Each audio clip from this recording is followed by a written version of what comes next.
Film की शुरुआत होती है एक स्पेसशिप को दिखाने से। स्पेसशिप के अंदर जो पूरी रिसर्च टीम है वो सारे पैसेंजर्स मुसाफिर 90 साल के बाद अपनी नींद से जागेंगे। इस स्पेसशिप का मिशन ये था कि वो इस पूरे टीम को जमीन जैसे दूसरे प्लेनेट पर पहुंचाए, जिसमें उसे अभी भी 90 साल का सफर तय करना है। अब इतने लंबे सफर के दौरान इंसानों की उम्र न बढ़े, इसलिए पूरी टीम को अलग अलग खास किस्म की मशीन्स में रखा गया था, जिन्हें स्लीपिंग चेम्बर्स कहा जाता है, जिनमें सब इंसान लंबी नींद में सोए हुए थे। इन मशीन्स का काम ये था कि वो इंसानों के जिस्म को 90 साल तक महफूज करके रखेंगी। उनकी नींद भी तभी खुलेगी जब वो दूसरे प्लेनेट पर पहुंच जाएंगे। वो आगे बढ़ ही रही थी कि तभी सामने कई सारे एस्ट्रॉइड्स आ जाते हैं, यानी चट्टानों के टूटे हुए टुकड़े जो अब स्पेसशिप को टकरा जाते हैं। पर ये स्पेसशिप काफी एडवांस्ड मजबूत थी। एस्ट्रॉइड्स के टकराने से इसका रिपेयरिंग सिस्टम एक्टिवेट हो जाता है, जिससे हालांकि स्पेसशिप में कुछ खराबियां तो हुई, लेकिन वो खुद को बिल्कुल ठीक कर देती है। ऐसा होने से शिप बंद हुई और अगले ही पल रिस्टार्ट हो जाती है। पर इस टक्कर की वजह से एक पैसेंजर के स्लीपिंग चेम्बर की लाइट ऑन हो गई। देखते ही देखते उसका चेम्बर खराब हो गया। उसके पूरे जिस्म से मशीन्स हटने लगी। स्पेसशिप अपना 30 साल का सफर कर चुकी थी और अब वो अपनी 30 साल की गहरी नींद से जाग जाता है। इसका नाम जिम था।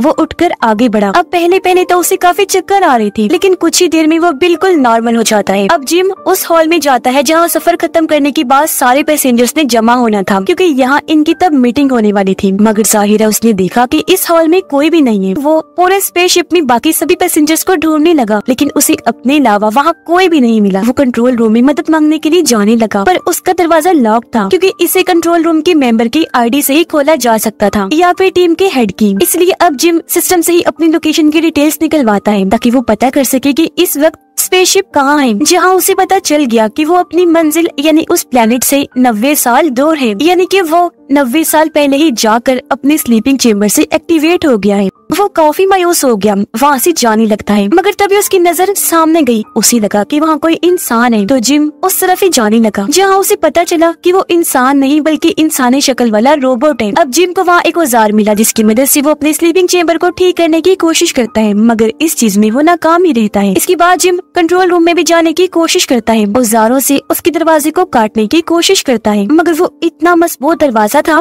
कि इसे कुछ भी करना नामुमकिन था। आगे बढ़कर जिम ने देखा कि अब स्पेसशिप की बाकी फंक्शंस में भी खराबी आ रही है, मगर वो इन चीजों को नजरअंदाज करके रोबोट के पास जाकर बैठ गया। उसे कहने लगा कि मुझे ऐसा लगता है जैसे मैं हमेशा के लिए इस स्पेसशिप में फंस गया हूँ, कोई मेरी मदद को नहीं आएगा, मैं अकेला ही मर जाऊंगा इधर। ये सुनकर रोबोट कहता है कि इंसानों की यही खामियां हैं, उन्हें हमेशा वो चाहिए जो उन्हें पसंद हो और जो उनके पास ना हो, और उस चीज के साथ खुश रहना चाहिए जो आपके पास है। उसकी ये बातें कहीं न कहीं जिम पर असर कर जाती हैं, इसलिए स्पेसशिप में जो था वो उनसे फायदा उठाने लगा। खुशी खुशी आगे अपनी जिंदगी जीने लगता है। स्पेसशिप में करने को खेलने को बहुत कुछ था, तो वो सब करके ही जिम अपना वक्त गुजारता है। तभी उसका पैर फिसल गया, वो नीचे गिर जाता है। अचानक उसकी नजर एक स्लीपिंग चेम्बर पर गई, जिसके अंदर एक लड़की लेटी हुई थी। इसका नाम अरोरा होता है। अब जब ये लोग जमीन पर थे तो वहाँ जिम अरोरा को पसंद करता था, इसलिए अब वो वीडियो में उसका इंटरव्यू देख देख कर ही अपना वक्त गुजारा करता था। अब उसके दिमाग में ये आता है कि मैं अरोरा को भी नींद से टाइम से पहले ही जगा देता हूँ। अब वो जानता था कि ये करना गलत है, मगर आखिर में वो इस फैसले पर पहुंचा कि मैं अरोरा को नींद से जगाऊंगा। अब क्योंकि उसके बाल और शेव काफी बढ़ गई थी, तो वो अपने बाल कटिंग करने लगता है, जिसके बाद अपना औजारों वाला बॉक्स लेकर अरोरा के चेम्बर के पास आ जाता है। वो एक औजार से उसके चेम्बर के सिस्टम को करंट दे देता है। ऐसा करने से चेम्बर खराब हुआ,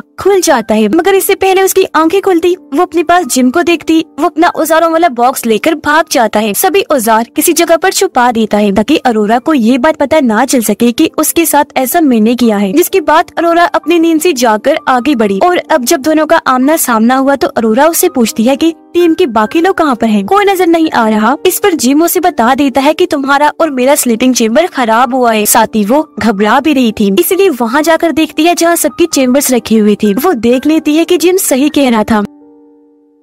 ये देखकर अरोरा कंट्रोल से बाहर हो जाती है। तब जिम उसे संभालता है, कहने लगा कि अभी तुम आराम कर लो, इस बारे में हम कल कुछ कर लेंगे। अगले दिन दिखाया गया कि अरोरा मशीन से अपना खाना लेती है, जहाँ मशीन ने उसे ढेर सारा अलग अलग तरह का खाना दिया था, क्योंकि वो गोल्ड क्लास की पैसेंजर थी, हमेशा अलग अलग चीजें खाया करती थी। अब जब उसे पता चला कि जिम इतने सालों से एक तरह का ही खाना खा रहा है, तो वो अपनी आईडी से जिम को भी गोल्ड क्लास का खाना निकाल कर देती है। अब अरोरा भी कंट्रोल रूम का दरवाजा तोड़ने की कोशिश करती है, मगर वो भी ऐसा नहीं कर पाती, जो देखकर अब अरोरा को भी यही लगने लगता है कि हम यहाँ पर फंस गए हैं। तो अब वो अपनी किताब लिखकर उसे पूरा करने का फैसला करती है। जिसके बाद अरोरा उससे पूछती है कि यहाँ पर करने को कुछ है। इस पर जिम कहता है कि हाँ, डांस कर सकते हैं, खेल सकते हैं और भी कई सारी चीजें हैं। ये लोग डांस को चुनते हैं जहाँ AI सिस्टम इन्हें डांस करना सिखाती है, जिससे ये लोग एंजॉय करने लगते हैं। खूब इन्होंने डांस किया, दोनों ही काफी खुश थे। ये लोग स्पेस की सैर भी करते हैं, इन्हें बहुत मजा आया करता था। और अब धीरे धीरे इनकी दोस्ती हो जाती है। दिखाया गया कि स्पेसशिप अब एक काफी बड़े तारे के पास से गुजरती है, जो बहुत चमकदार था, इसलिए काफी खूबसूरत लग रहा था। उसके अंदर से चिंगारियों जैसी आग निकलती है। अब अगले दिन अरोरा, जिम और रोबोट तीनों मिलकर अरोरा की बर्थडे मनाते हैं। यहाँ जिम उसे अंगूठी गिफ्ट करना चाहता था ताकि वो बता सके कि मैं तुम्हें पसंद करता हूँ, मगर बातों ही बातों में रोबोट के मुंह से ये निकल जाता है कि अरोरा, तुम्हें स्लीपिंग चेम्बर से जिम ने निकाला है, ना कि तुम्हारे चेम्बर में खराबी हुई थी। ये जानकर अरोरा काफी दुखी हो गई। वो बहुत ज्यादा रोने लगती है क्योंकि जिस पर उसने सबसे ज्यादा भरोसा किया उसने उसे धोखा दिया था। वो जिम से इतना नाराज हो गई कि बात करना ही छोड़ देती है। उसे इतना गुस्सा आ रहा था कि एक रात जब वो सो रहा था तो अरोरा उसके पास आकर मुक्कों से उसे बहुत मारती है, फिर जान से मारने वाली थी,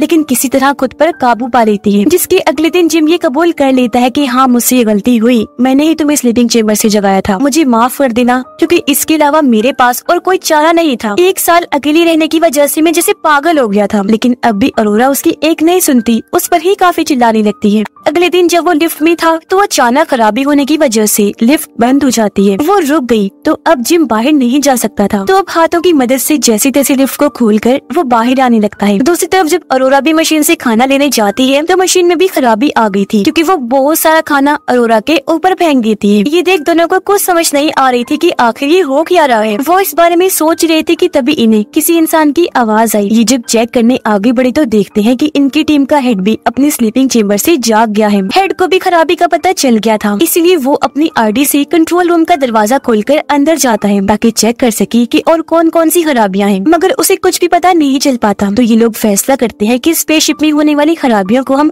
खुद ही चेक करेंगे। तीनों जब आगे बढ़े तो इन पर एक रोबोट गिर जाता है, मगर वो जमीन पर गिरकर टूट गया था। ये देखकर हेड बताता है कि ये 15वां रोबोट है जो खराब होकर टूट गया है। अब हेड अरोरा की स्लीपिंग चेम्बर को जाकर चेक करता है। उसे पता चल गया था कि इसे जिम ने खराब करके खोला है। हेड उसे कुछ भी नहीं कहता, क्योंकि उसे भी इस बात का पता था कि एक साल इंसान वाकई अकेला रहकर पागल हो सकता है। अब अचानक ही हेड की तबीयत खराब होने लगी। वो जब अपने कमरे में आया तो देखता है कि मेरे मुंह से खून आ रहा है। अब एक रात स्पेसशिप की लाइट अपने आप ही चली जाती है, जिस वजह से इस जगह की ग्रेविटी पूरी तरह से बंद हो गई थी। ग्रेविटी यानी जो किसी चीज या इंसान को जमीन पर रोके रखती है, और अब ऐसा होने से ये लोग हवा में उड़ने लगते हैं। अरोरा जो पूल में थी, लाइट बंद होने की वजह से एक काफी बड़े पानी के बबल में आकर फंस गई थी। वो बाहर नहीं निकल सकती थी, तो अंदर रहकर उसका दम घुटने लगा। उसकी हालत खराब होने लगी थी, पर इससे पहले उसकी जान चली जाती। स्पेसशिप रीस्टार्ट हो जाती है क्योंकि बिजली वापस आ गई थी। ऐसा होते ही अरोरा भी पुल से बाहर आ गई और जिम जो उड़ रहा था वापस अपने बेड पर आ जाता है। जिसके बाद ये तीनों खराबियां AI सिस्टम में देखने लगते हैं। इन्हें पता चला कि शिप में तो बहुत सारे मसले हैं। अब ये लोग पावर सप्लाई वाले एरिया में आए थे जहाँ बिजली की पूरी स्टोरेज थी, पर यहाँ आकर हेड बेहोश हो जाता है। अब उसके जिस्म को जब पूरा स्कैन किया गया तो पता चला कि हेड को तो 612 बीमारियां हैं, जिस वजह से धीरे धीरे उसके टिश्यूज खत्म हो रहे हैं, यानी कुछ ही टाइम में वो मर जाएगा। अपने बारे में ये सब जानकर हेड बहुत ज्यादा दुखी हो गया। वो इन दोनों को अपने पास बिठाकर कहता है कि मेरी बात सुनो, मेरे बाद एक दूसरे का ख्याल रखना और प्यार से रहना। वो इन्हें अपनी आईडी भी दे देता है ताकि ये यहाँ पर रुककर कुछ भी कर सके, और बस इसी के साथ उस बेचारे की मौत हो जाती है। उसकी लाश को वही छोड़कर अरोरा और जिम शिप की खराबियों को ठीक करने के लिए आगे बढ़े, मगर तभी अचानक एक ऐसी खराबी आई कि ये दोनों और आसपास की हर चीज हवा में उड़ जाती है। रोबोट में भी ऐसी गड़बड़ी आ गई कि वो खुद को ही नुकसान पहुंचा रहा था, जो देखकर अरोरा जल्दी से उसके पास गई, उसके सिस्टम को ही बंद कर देती है। जिसके बाद वो दोनों एक बार फिर आगे बढ़ के स्पेसशिप के सारे हिस्सों को बदलने लगते हैं। ऐसा करने के बाद वो पावर सप्लाई रूम के बाहर आए। इन्होंने जैसे दरवाजा खोला तो अंदर एक काफी बड़ा सुराख था, जिसकी तरफ अब ये दोनों खींचने लगते हैं, मगर ये खुद को कंट्रोल करके उस सुराख को बंद कर देते हैं। खुद को संभालने के बाद इन्होंने देखा कि शिप में उस जैसे और भी कई सारे सुराख हैं, और अब जब ये मेन पावर सप्लाई के सिस्टम के पास आए तो पता चला कि बिजली का पूरा सिस्टम खराब हो गया है। इसलिए वो जल्दी से सभी हिस्सों को बदलने लगते हैं, मगर खराबी की वजह से स्पेसशिप में हीट गर्मी इकट्ठा होने लगती है, जिसे बाहर निकालने के लिए इन्होंने लीवर खींचा, पर गेट खुलता ही नहीं। और अब अगर जल्दी हीट को बाहर ना निकाला गया तो यहाँ धमाका हो जाएगा। ये देखकर जिम अब खुद ही सूट पहनकर बाहर आया और उस तरफ जाने लगता है जहाँ से हीट को बाहर निकालना था। शिप के अंदर का टेम्परेचर काफी बढ़ गया था।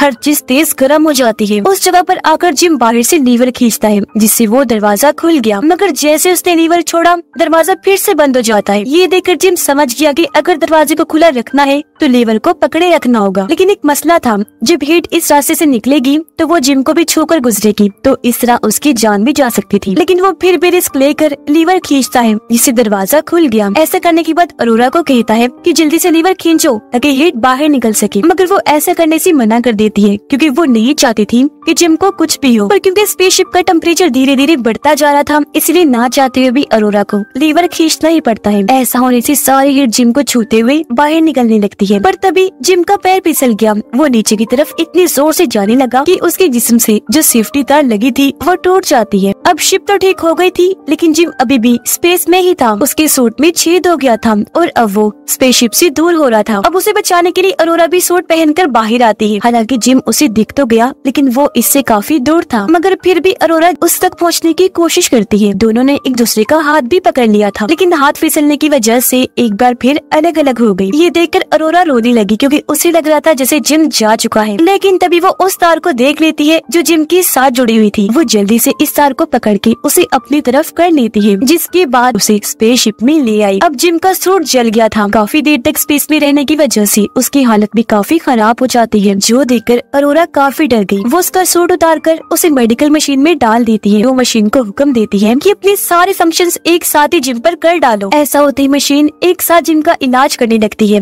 मगर उसकी हालत में जरा भी बदलाव नहीं आता। मगर खुशकिस्मती से कुछ ही देर में जिम की आंखें खुल जाती है, जो देखकर अरोरा बहुत ज्यादा खुश हो जाती है। जिम की हालत बेहतर होते ही ये दोनों पूरे स्पेसशिप को ठीक कर देते हैं, जिसके बाद इज्जत के तौर पर हेड की लाश को कपड़े पहनाकर बैज लगाते हैं और उसे स्पेसशिप में छोड़ दिया जाता है। अब जिम को एक और स्लीपिंग चेंबर मिलता है जो बिल्कुल ठीक था। उसमें इन दोनों में से कोई एक जाकर सो सकता था, इसलिए वो अरोरा को कहता है कि तुम वापस जाकर लेट जाओ, फिर 90 साल के बाद ही जागना, जहाँ तुम्हारी आंखें खुलने पर तुम्हारे सामने वो दूसरा प्लेनेट होगा। मगर अरोरा उसे ऐसा करने से मना कर देती है कि नहीं, मैं तुम्हें अकेला छोड़ के नहीं जाऊंगी, हम साथ मिलकर रहेंगे, जो भी अंजाम होगा मैं उसके लिए तैयार हूँ। ये कुछ और साल यहाँ गुजारते हैं, जहाँ एक दिन जिम अरोरा को वो अंगूठी दे ही देता है, जो पहनकर वो बहुत ज्यादा खुश हो जाती है। और अब इसके बाद हम सीधा पूरे 90 साल के बाद का वक्त देखते हैं, जहाँ वो स्पेसशिप आखिरकार उस प्लेनेट तक पहुँच गई थी, यानी अपनी मंजिल तक। ऐसा होते ही सभी मेंबर्स नींद से जाग जाते हैं, पर जब ये स्पेसशिप से उतरने लगी तो इन्होंने देखा कि पूरे स्पेसशिप में पेड़ पौधे उगे हुए हैं, जो अरोरा और जिम ने उगाए थे। पर क्योंकि इतने साल गुजर गए थे तो उनकी मौत हो गई थी, मगर उन्होंने काफी सारे अच्छे कामों में से ये भी किया